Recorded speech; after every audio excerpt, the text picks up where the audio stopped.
welcome back to the Mulligan Man Podcast. I'm Ryan Coulott. Thank you so much for joining me. I'm very excited about this episode for a number of reasons.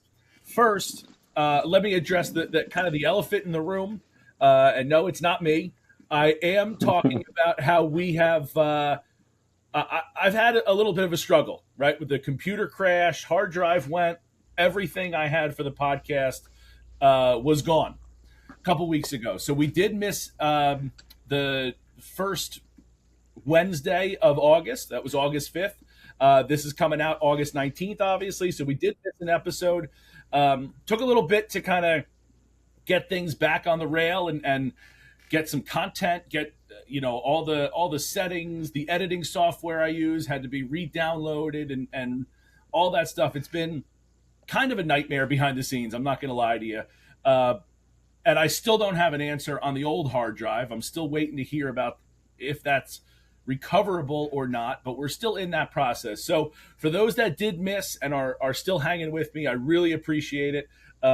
Hopefully more to come on that, and hopefully that can get recovered in some stuff. But we are back up and running, and sprinting, I would say, is what we're going to be doing here now. The second reason I'm excited to be back in the seat, right? Back behind the mic and getting started with this. The second reason I'm excited is we're bringing back Bobby Smith. Bobby's a good buddy of mine. We've played golf together. He helped out with when we did the New Jersey National episode and the help me out, Bobby. What's the name of that? Member Golf Day. Thank you. Member. Thanks for helping there. and I'm excited to have Bobby back on and talk about another time that we played golf. And we're gonna talk about Stone Harbor and being down the shore there and kind of that experience. So I'm excited to have Bobby on. So Bobby, thanks for joining the show again. I'm glad to be back. I had a great time the first time. I cannot wait. This is gonna be a good episode. Yeah. It'll be a lot of fun.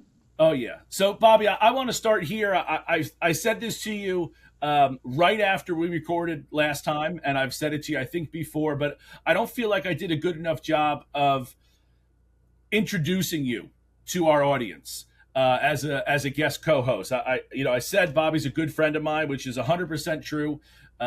We have ties that go back for many years, even though you and I are fairly newly close friends, I would say. Yeah. I'm just go ahead and say it, right? Bobby was my fiance's roommate when they graduated college for a number of years, and I know Bobby through high school basketball, and so there's a few different connections. So it's been really great getting to know Bobby for these last couple of years, but he's become a very close friend of mine. We play golf quite a bit because he is also a golf junkie, which is good. So. So a little bit about Bobby. And Bobby, I'm going to grill you a little bit before we get into the Stone Harbor stuff. So I want to start with this. Second time coming on. We got a new background setting. Yeah. Are you nervous for this one? More nervous? Less nervous about the second time? No, a little less nervous. First one was a little nerve-wracking to start. Sitting in my house. Now I'm actually in my office at work.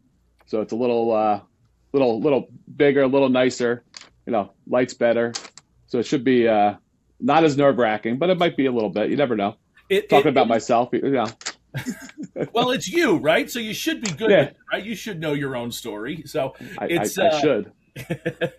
It is funny how that kind of works, right? We're just, you and I can banter some of the best banter that there is. Like you and I get going like peas and carrots, but then you put a camera on it and a mic in front, and all of a sudden, like the nerves rack up, and it is nerve-wracking. I totally get that. So I'm glad that we're less nervous, and we're going to talk some golf here. So tell me about your golfing background. Like, when did you get into golf? How did that start for you?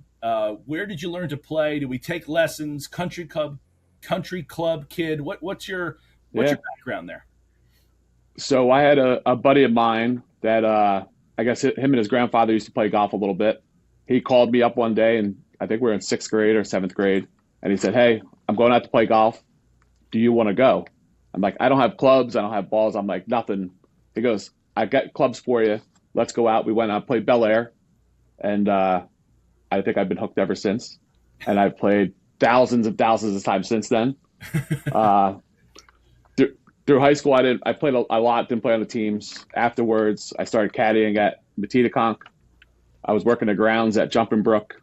So I kind of started getting into the flow of actual golf, like the golf behind the scenes and the country club, like yeah. cutting greens and cutting the grass and caddying for people, that celebrities and whatnot. Matitaconk was a little nice course to get adjusted to. Just a little just a touch. Yeah. I got to play there every week, which was really nice. Now some of those like higher end courses, like they discourage like caddy days or staff days. Matitaconk was good with it. No, it was great. We played. They were back then. They were closed on Tuesdays, so they did a caddy day. We basically had Tuesday to play. Okay. So as long as you work there, you can go out and play. We played. At that time, we were playing from the tips and trying to push the 7,400-yard holes, and it was wild. It was a good time. Tough to reach those greens in two if you're playing from 7,400 yards. Yeah, as a 20-year-old kid, a little easier. Par fours. Par fours were almost 500 yards, some of them, and that's when they opened up their third nine. So their third nine just opened the year. I want to say either that year or the year before. So that was early 2000. I was just gonna say 99 2000. Like, okay, about 99 2000. So 2001, right in that area. So it was nice to get that experience. Yeah. And then I was going to go through the PGA school down in Florida. Got all signed up, went down, and golf's just a money grabbing sport. And as a 22-year-old kid, it was kind of go start working somewhere or try to play golf somewhere. And I just started working. Yeah. Went back to bartending and started working. So golf kind of fell off. Besides playing recreationally, it kind of just fell off the path. It's as you know, and as I've said, and as I've talked to people, like if you want to not like golf, get into the golf industry. Like these people that are in the golf industry are grinding. They're working 70, 80-hour weeks during the season. It's immersive as a profession. And it is nice to, you get to a point in your career where you're going to have kind of be off in the winter if you come to the Northeast. But like you're saying, during the winter, you go down to Florida and you're an assistant pro down in Florida for a couple months. So it's a real grind, the golf industry and even those playing professionals, it's a grind for them as I've talked to, Corn Ferry guys or lower level, trying to qualify guys. It's an absolute grind that you need to be sponsored somehow. Basically, someone's got to put the money and you got an expiration date on that. So it sounds like that's kind of what happened to you. It's like, okay, well, I'm either gonna commit to this fully and be broke until forever, or I got to start working. Yeah, pretty much. It's a lot of practicing, trying to go golf. I mean, golf's not a cheap sport if you're playing not at a country club. Country clubs are expensive as well, but if you're playing just local courses, it's still costing you a little bit and have to practice every day and do all this other stuff. So just figured I'd just start working. It's funny you said that. Sometimes I was just talking to someone just yesterday that said sometimes it's easier just to give the lump sum. Like, hey, I'm gonna give you. They were talking about like youth sports. It was like youth lacrosse, I think it was. But like instead of, hey, here's $100 every time I want to go play golf, here's $5,000 for the year. Yeah. So sometimes that's a little easier to swallow as opposed to, $100 each time can it might ultimately be less expensive, but it's harder to swallow. Yeah. That sounds about right. So you come up, you come back to New Jersey from Florida. You're bartending, working, still playing golf. Yep. And we've had some recent updates that we're trying to get back into golf. Yeah, I think I'm going to get back into it a little bit. You're at the point now where you took some classes online, and now you're waiting to take your PAT, your player ability test. What's that process been like? I think I just did a quick overhaul of it, but give me a little bit more of the nuts and bolts there. What's been going on with you in the background there? With our company where I'm working, we're closing down. So I started getting back into golf, looking for golf jobs, and I looked on. I'm like, well, maybe I'll go through the associate route again, which I started way back in the day, which expired because it's 25 years old. So you have to go through the qualifying level, which is I think it's between 40 and 50 hours of like studying coursework. You learn the rules of golf. You learn different history. Go back into the history of golf, where it started, how different stuff like that. So you have to do a bunch of different classes, take a couple quizzes, passed all that. Then you have to do. We did pass all that. You're good with that. That's all passed. That's done. Good. You have to background check. Thank God I passed the background check, which is nice. I didn't know how that was going to work. You never know. But the next step is the PAT. So I think that's October. I'm going to try. I'm pretty sure I'm going to try that out. There's a couple spots open. I'm going to probably sign up for it very soon. Get that going. And if it, get through that 36 holes in one day, which I haven't done in a while, but we'll get that going and see if I pass that or come close, I can start moving towards my level 1 professional for teaching, which I don't know if I'm going to go the teaching route or I like doing the outside ops kind of thing, greeting the people when they come in and, that kind of stuff. So that's next step for me. So you got some time to figure it out, but it's got to be a little intimidating thinking even about this player ability test, because you'd be going up against guys who were 25 years ago, guys who were just coming out of high school, maybe just graduated college, maybe they're leaving college and like, hey, this is what I want to do, so I'm just going to get into it. Like, and these kids bomb the ball, so it's got to be a little intimidating to kind of put yourself in those shoes. So yeah, it is. It's going to be, and you play from the blues. You play 60. I want to say 64, 6,500 yards. I don't hit bombs off the tee anymore like I used to, but I'm hitting 240, 250, which some of the greens might be tough to get there into, but I have to deal with it until you're 50. So at 50 years old, I think you bump up to 6,000 yards or 59 to 6,000. But I got 4 years for that. So, and you got to do the test every 8 years. So the next one, if I pass this one, the next one will be a little closer. Okay. Hopefully. I hope that you can get there. I think this is going to be a really cool journey for you to be on. As on a personal note, as your friend, like I'm excited to see this next chapter unfold for you.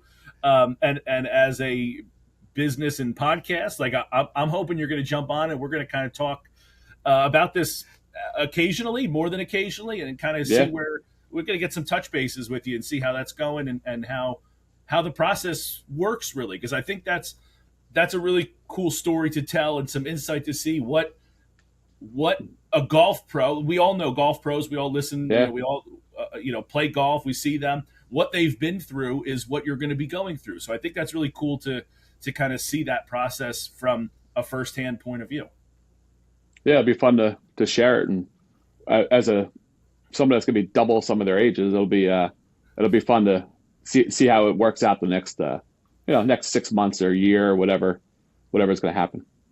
I will say, I bet that you are a smarter golfer now. You used to hit it much further. Now you're not hitting it as far, but I'm guessing that your game has changed significantly into being, dumb and bombing it to now shorter, but much smarter.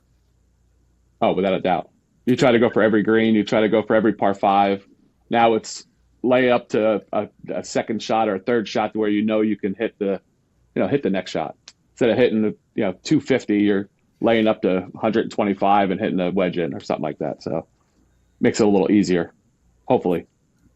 Hopefully is right. Yeah, I still haven't gotten smart yet. I'm going for every par 5 and 2.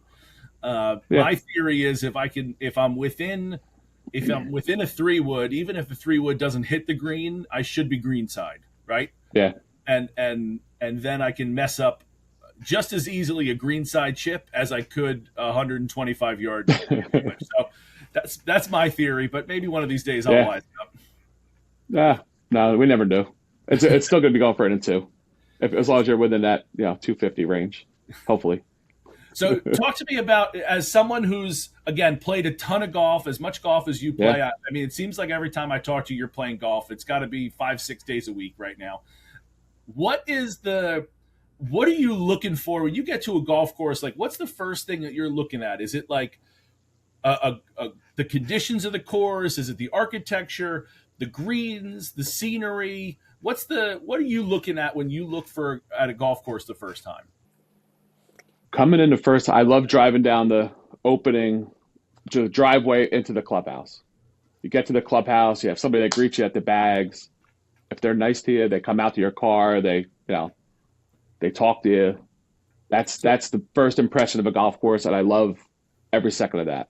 Yeah. Then from there you go into the pro shop, but I love walking up, and if they greet you by name, if they talk to you, they see your name on your bag. They're like, "Oh, Mr. Smith, nice to see you again." Stuff like that is cool. That's a big one for me. I think that sets the vibes for the day, right? Yeah. I have a friend who hates when I talk about the vibes on a golf course, but I think that sets like the feeling for the day, right? Like you feel special when someone comes up to you, and again, I know you know this from a tee to conk, but like the one or two times I've played it, to be able to go there and they say, "Oh, Mr. Coolot, hello, Mr. So and so is already here. They're in the locker room, or they're not here. Please help yourself to the bar. Pro shop's over here." Whatever the case is, but like it kind of gives it a little bit of that special feeling.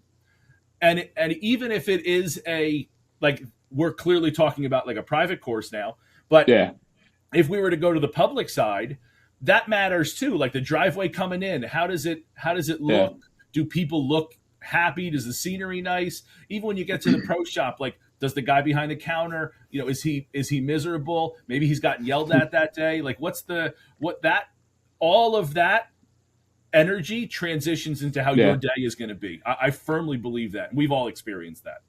And we've experienced both ways. Some guys are really super nice, and some guys are not nice at all. Don't talk to you. And that's what going into the business again, that's what I want to change. I want to go back. I want to be the guy you see when you come up, talk to you. I want to be that face when you walk up, like, I want to come back here and play. I think that's going to be perfect for you. You are such a big, lovely teddy bear that is just happy and go lucky, and I think that's going to be perfect for you. Good. Thank you. Sports Solutions Physical Therapy, where performance, recovery, and longevity come together. Founded by Dr. Michael Pomacala, a board-certified physical therapist specializing in orthopedics, sports rehab, and golf performance, Sports Solutions helps athletes and active adults move better, feel stronger, and stay in the game longer. Whether you're dealing with pain, recovering from injury, or looking to improve mobility, strength, power, whatever, Dr. Mike individualizes his approach and bridges the gap between rehab and performance training. Follow Sports Solutions Physical Therapy on Instagram or book your evaluation today to start moving at your highest level.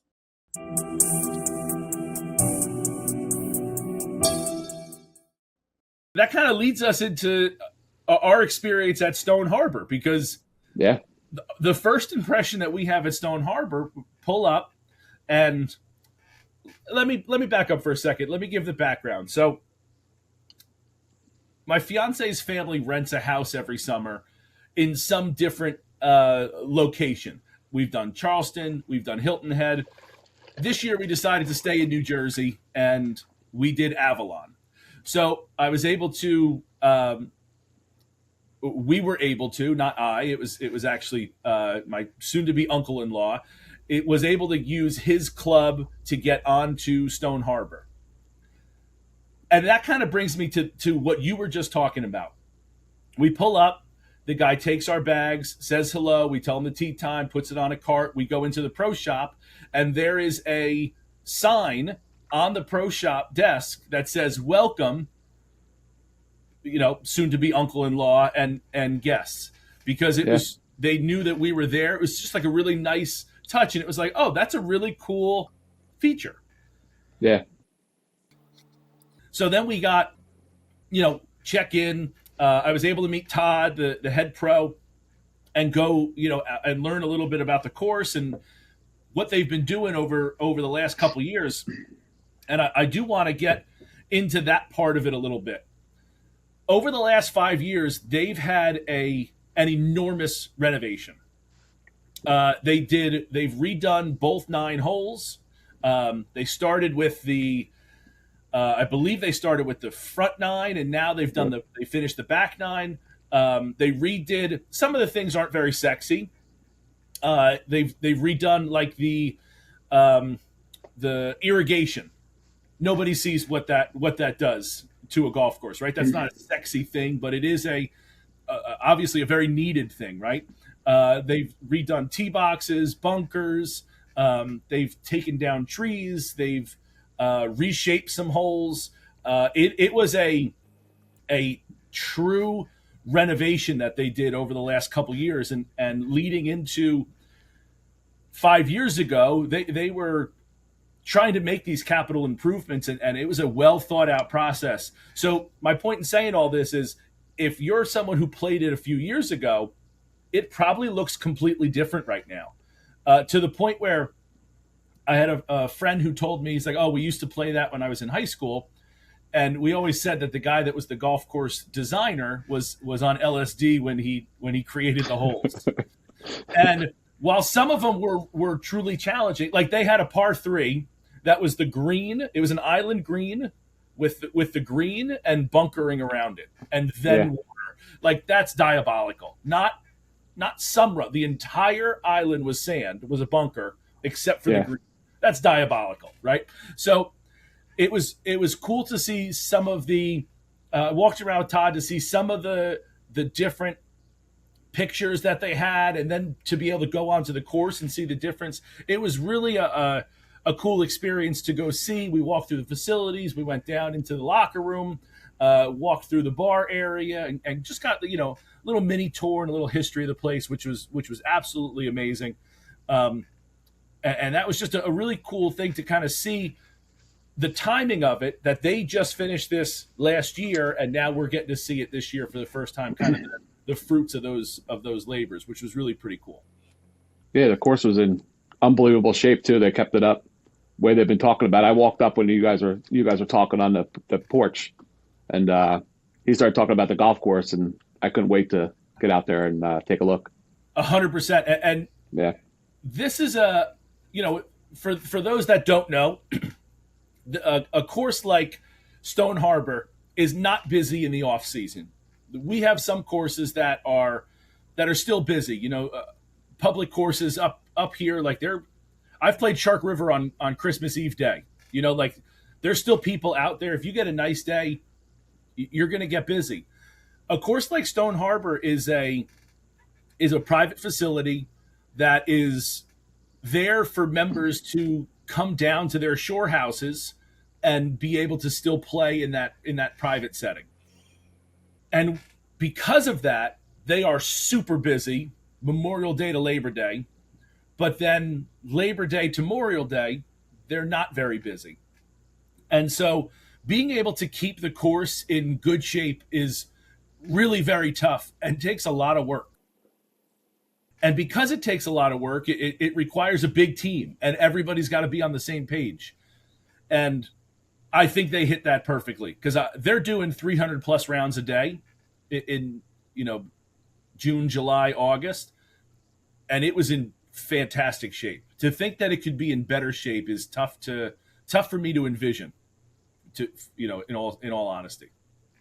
Yeah, no, it was for the middle of summer. It was hot that day, and everything was plush. Everything was green. Greens were great. Fairways, tee boxes, everything was in pretty nice shape for, basically dead heat in the summer. It was super perfect. hot. Like, let's be honest. Like, they've had some really hot days, and it's very easy to burn out the grass. And it was.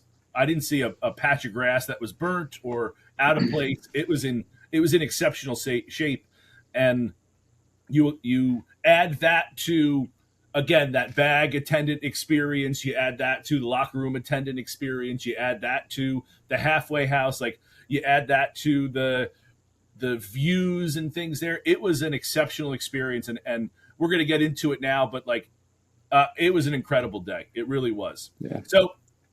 So Bobby, we get in. What was thinking back on the golf course now, or I should say moving into the golf course, what was the thing that stood out about it the most? Was it the condition? Was it some of the new features? Was it the some of the hole setups? What was it about the course that was the first thing that you kind of noticed about the course?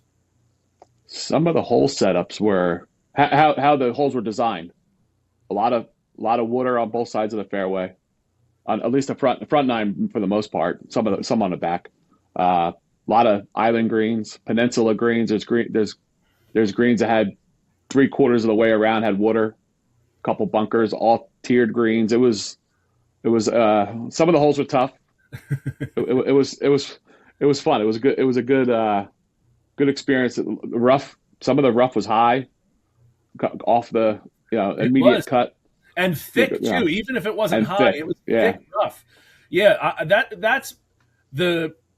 I think you hit the nail on the head because you get the water right on hole 2, where you got this peninsula green that if you're going to go for the green at all, you better hit it and you better be able to stick it, because otherwise it's going to roll off into the water, or play it left, let gravity kind of take it away a little bit. Yeah. But yeah, the rough was super thick, which I didn't necessarily expect from a shore area course or club, and it was high in some parts, but even the parts that were like, oh, it just trickled into the rough, like you had to club up because it was thick, or you're all right, well, I'm not getting there, and not getting there, so let me just lay up to a spot, because it was, and we learned that rather quickly. We learned that pretty quickly. A lot of the bunkers too. Was there was no, it was like a roll off, so there was no rough in between. So it was basically fairway rolled right into the bunkers. So a couple of those, I had a couple spots that I was on the edge of the fairway or the rough, standing in the bunker. You did have a couple. You did get unlucky a few times there, seeing that where you got like 1 foot out, 1 foot in, or both feet in, but the ball's in the grass there. You did have a rough. If I had a couple lefty clubs, I probably would have did pretty well on a couple holes. But that was tough. I thought the course, you really had to know where you were trying to get to, or play from the correct spots in the fairway. Yeah. You had to hit a drive. Like, you couldn't just bomb a drive out there. No. Because you could be, again, like I just mentioned, hole 2, it has a peninsula green that's kind of sticking into the water. You want to be on the left side of the fairway so you can have a good angle of attack there. But you also don't want to be too far left, because as both you and I found out, there's a bunker in the landing zone there. So you want to be in the strategic places, but they've also done a great job of protecting those strategic places. Yes. So it was really a good test to your golf game to see both how well can you mentally get around this course, but also can you put the ball in the correct spots. So I think Stone Harbor is a place where if you're going to score there, you're playing really, really good golf. You had to be very accurate off the tee for almost on every hole. Mm-hmm. Every par 4, par 5, you had to be accurate. A couple tight fairways. They like an hourglass kind of fairway. Got real tight in the middle, then open back up after the landing zone. So you either had to hit it left or right over the dead center. But it was a tough off the tee boxes. It really was. Yeah. And then like looking at the course as a whole, it's not like you had these tough tee shots and then the course was flat and you had these super easy greens. Yeah. I thought the greens were subtly difficult. Like I had a bunch of putts that I thought it was going in, and then right at the hole, it took a left or a right turn and just scooched around and burned the edge to something where I didn't see it breaking. Again, like some of them were like just 4 or 5 inches right in front of the hole, and it kind of dove away. Yeah. So it was really, you had a lot of good subtleties in the greens, and you had a lot of like big breaking. Like you got to be in the right spots or know the contours of the greens to kind of get close to a pin. Yeah, a lot of 2-tier. There's a lot of ones that had big ridges in the middle, big hill. A lot of all slope towards the water, front to back. It was the greens were exciting. And I can't putt. Exciting is a good word. I can't putt that well half the time anyway, so I'm trying to two putt, lag it up there, and have a little 1 footer or less in for a two putt, I'm which trying doesn't to always happen. I'm trying to think of the hole. Was it the 6th hole? It has the island fairway. Yes. Which I hit. I took on. I hit it. I was like, hey, that's great for me. And then it was a 2-tiered green, and I didn't want to be on the back part. But I also didn't, and the pin is in the front. I didn't want to be short, obviously, because it's now I wouldn't call that a peninsula green, but there was water in front of in the front. Yeah, a kind of like a stream that turned into a lake for the next hole. It was a par 3 over water. So as I didn't want to be too long, because I didn't want to be on that top tier or have a chip from the rough in the back coming downhill with water in front, but I also wanted to be able to get it onto the green. I was unsuccessful at both and left it short and rolled into the water there. But that I thought was, again, like the strategy of the course is knowing where to put it and then being able to execute it. Yeah, I was up on the back tier. That's what I hit. I think I hit that putt sideways. That's what I hit directly to the left and hit the top of the hill, and then it rolled down to the pin, which 100%. I actually was pretty nice this first shot. But but I did. I hit it. I think I aimed 30 feet to the left, and it went straight right. Kind of like that guy at the DP World Tour this weekend. I don't know if you saw that on I did on Instagram, where he chips it the opposite direction, lets it roll up the hill, and then went up the ridge. Back. Yeah, I saw it went up the first cut there. I did. I saw that this morning, actually.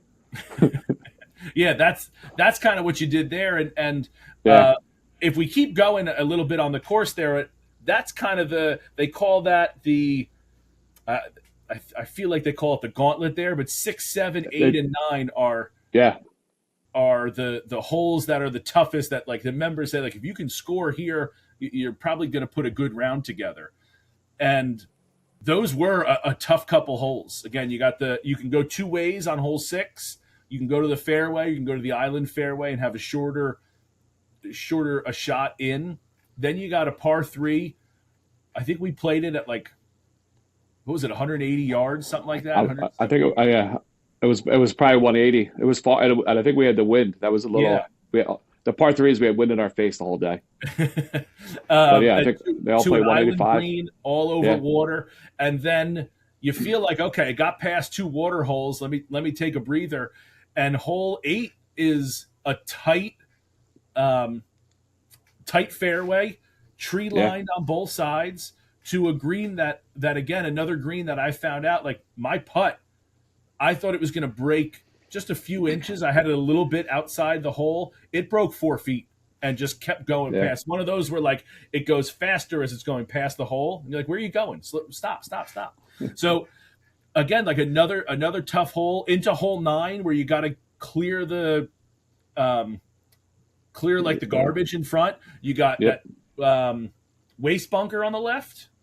There was a waste. Yeah, it was it was water. We had it carried over the water, and then there was a waste bunker on the left, and we had it was tight. That's another tight one. Another tight one, and driving range on the right. So you got like a mound that kind of protects. It was not a good hole to go wayward on. But to your point before, like, you either had, like, those 4 holes, we had 2 shots, the first 2 where you had to be precise with your the club choice attacking a green, and the next 2 you got to be good off the tee. So a little bit of combination there of again, executing shots like we talked about.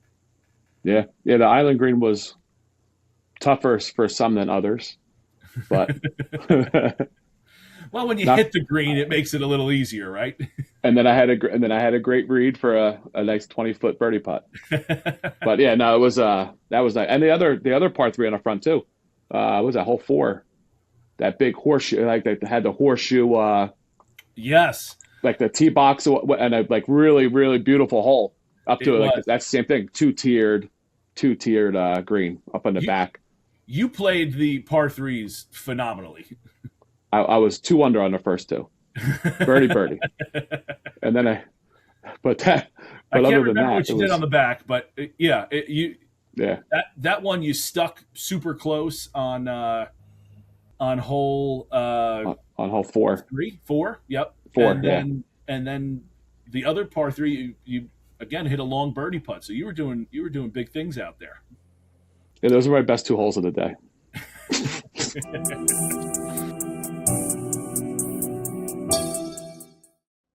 Hey, Mulligan Man listeners. Before we get back to the episode, I wanted to tell you about a company that I'm genuinely excited to be working with. As a bigger guy, finding golf apparel that fits well, feels comfortable, and performs both on and off the course, all while still looking good, isn't that easy. That's one of the reasons why I've become such a big fan of Malreg. The truth is, I've been wearing Malreg long before becoming a brand ambassador. Their polos have become some of my favorites because of the fit, comfort, and quality. They have the same premium feel you'd expect from many of the big-name golf brands without the premium brand price tag. In fact, when it comes to some of the most important events in my life, like an engagement party, the polos I chose to wear for the photos was Malreg. That's how much I believe in the brand. My fiance has even started wearing their apparel because of how much I loved it. Whether I'm heading to the golf course, recording an episode of the podcast, going out to dinner, or attending an event, there's a good chance that I'm wearing Malreg.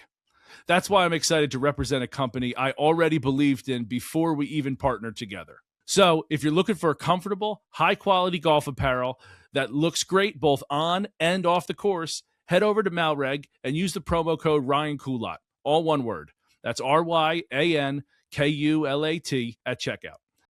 Hey, Mulligan Man listeners. Before we get back to the episode, I wanted to tell you about a company that I'm very excited to be working with. If you've listened to this podcast for any length of time, you know golf is about more than just birdies and bogeys. It's about spending time with your friends, making memories, and enjoying the day. And you know, for me, that usually includes having a cold drink during the round. That's why I'm excited to be a brand ambassador for Pour Caddy. After getting the opportunity to use their products, I've been really impressed with how well they're designed for golfers. Lately, I've been using the Go Caddy 28-ounce speaker tumbler and the Vibe 4-in-1 14-ounce chill and brew tumbler. Both have earned a permanent spot in my golf bag. They keep drinks cold, they're leak-proof, they fit perfectly in the cart cup holder, and the bass speaker sets the vibes with the tunes. All of these are exactly what you want during a long day on the course. If you're looking for a great addition to your next round, golf trip, tailgate, beach day, backyard hangout, whatever, check out Pour Caddy and use the promo code Mulligan15 to save 15% off your order. That's Mulligan15 for 15% off at pourcaddy.com. Now, let's get back to the show.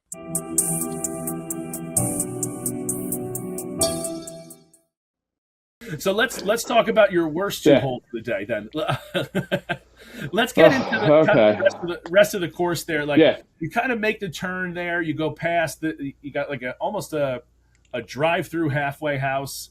I needed a hot dog and a drink with how I played on the front, so I needed to kind of recalibrate there. Again with the food, you said it was one of your favorite hot dogs. It was. This hot dog was not to glaze the glizzy, and I hate the term glizzy for hot dogs, but I couldn't help myself there. It was recalibrated. It was a delicious hot dog, like a crisp on the bun, little spicy brown mustard, but it recalibrated me for sure because I birdied 10. Yeah, right? Wash it down with a nice frozen transfusion. Yes, which was absolutely delicious.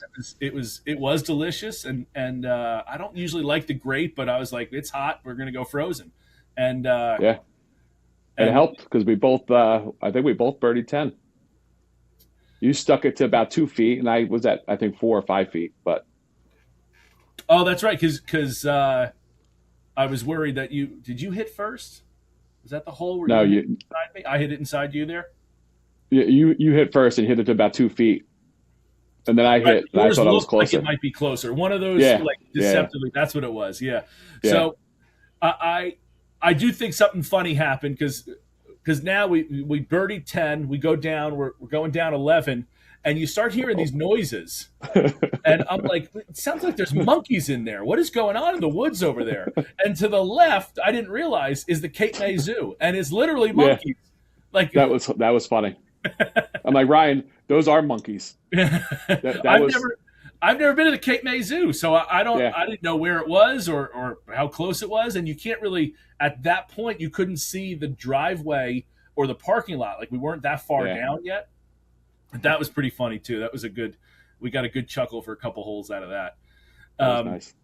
and then the holes that stand out to me are the finishing couple holes there. That short Yes. par four um, that had the water around it and kind of like I guess like a horseshoe waste bunker. Yeah, So what was yeah. that? 15, 15. 16? I think that was 15.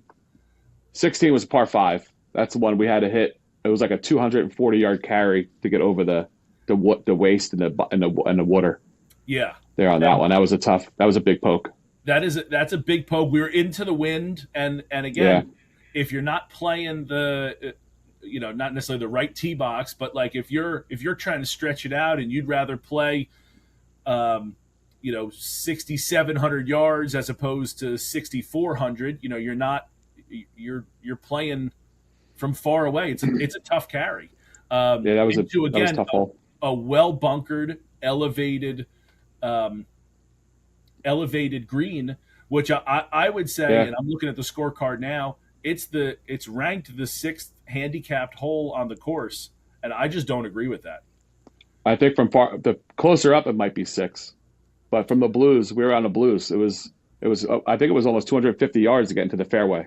Yeah, yeah, it was It a was big tough. time poke, and Yeah, 18 is the second ranked handicapped hole, yeah, and I'll tell you, I don't think maybe even flip those two yeah, because 18's a beautiful hole is kind of where I'm going because in 17 you got yeah, an outstanding par three and with it like shaved area kind of all off the sides there, really a beautiful par three to finish there, and then that was 18 nice. you got you might not be hitting driver because you don't want to go through the fairway depending on what tee box Yep. you are, how far you hit it.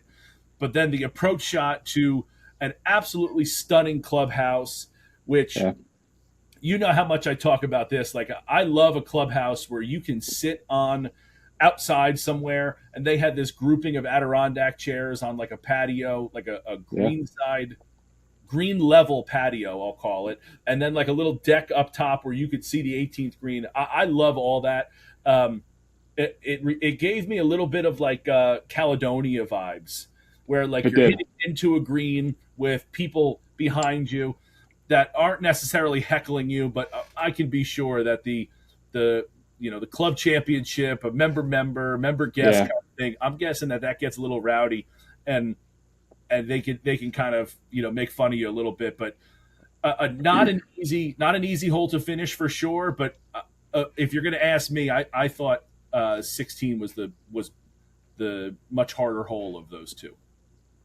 yeah. I think so too. I didn't play 18 too great, but 16 was